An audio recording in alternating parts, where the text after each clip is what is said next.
8 March આંતરરાષ્ટ્રીય મહિલા દિવસ તરીકે ઉજવાય છે, ત્યારે સુરત કિરણ હોસ્પિટલ દ્વારા આંતરરાષ્ટ્રીય મહિલા દિવસ પર વિશેષ કાર્યક્રમનું આયોજન કરવામાં આવ્યું હતું।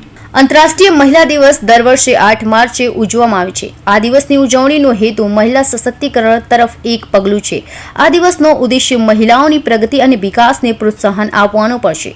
21મી સદીની નારી દરેક ક્ષેત્રે હરણફાળ ગતિએ આગળ વધી રહી છે, ત્યારે વિશ્વના ભારતની મહિલાઓ પોતાનો વિશેષ પ્રભાવ પાડી રહી છે।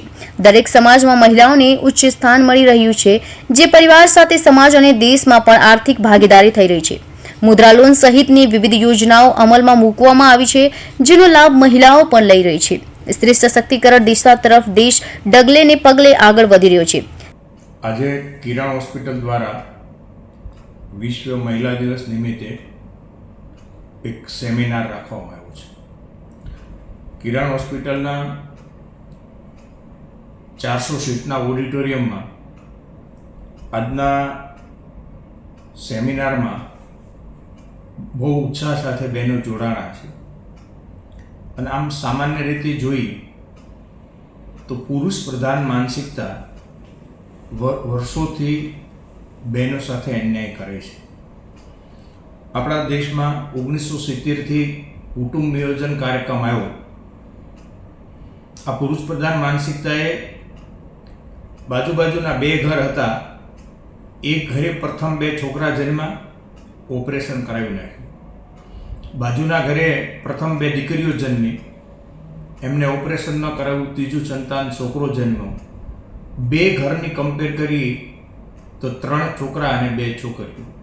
1970થી અનબેલેન્સ શરૂ થયું, અને એ અનબેલેન્સ આગળ વધતા જે ઘરે વધારે દીકરીઓ જન્મતા એને સોનોગ્રાફી કરાવતા કન્યા ભ્રૂણ હત્યા શરૂ થઈ।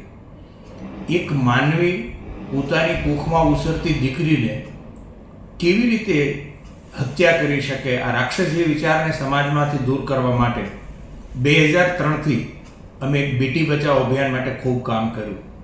2006માં સુરતમાં બેટી બચાવો મહાલાડુનો કાર્યક્રમ કરવામાં આવ્યો। 12 લાખ લોકો ઉપસ્થિત રહ્યા, અને લાડુની સાક્ષીમાં શપથ લીધા લોકોએ કે અમે કદી કન્યા ભ્રૂણ હત્યા નહીં કરી। એ મહાલાડુમાંથી 35 લાખ બોક્સ ભરી ગુજરાતના 226 તાલુકામાં એકારે 226 ટ્રક રવાના થયા, અને ગામડે ગામડે પ્રસાદની સાક્ષીમાં શપથ લેવાના કે અમે કદી કન્યા ભ્રૂણ હત્યા નહીં કરી।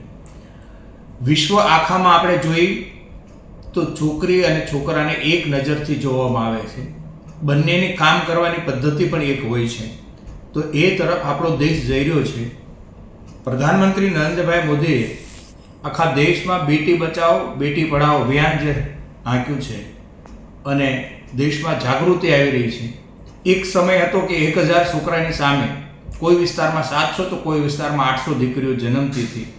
આજે એમાં જબરજસ્ત સુધારો થયો છે, અને 1000ની નજદીક છોકરીઓનો જન્મ થયો છે। એટલે વિશ્વ મહિલા દિવસ નિમિત્તે ખરા અર્થમાં આપણે દરેક સમાજનો વર્ગ સ્ત્રી અને પુરુષ વચ્ચે કોઈ ડિફરન્સ ન જોવે, એક દ્રષ્ટિથી જોવે, એ બહુ જરૂરી છે।